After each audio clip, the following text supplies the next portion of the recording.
Hey, Jerry Frank here, and I wanted to shoot just a quick little video about the importance of keeping score.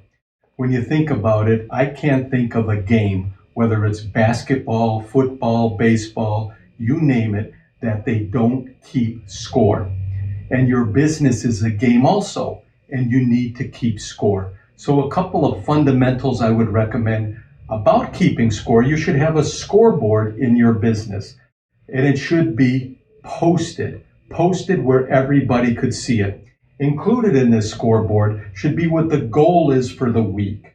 And not only the company goal, but think about the individual goals. Another nugget here: make sure the individuals who are responsible for the score, right? So whether it's a technician keeping track of his hours or a service advisor keeping track of his or her sales, you want to make sure they're the ones recording the score, putting it on the scoreboard. Post it where everybody could see it.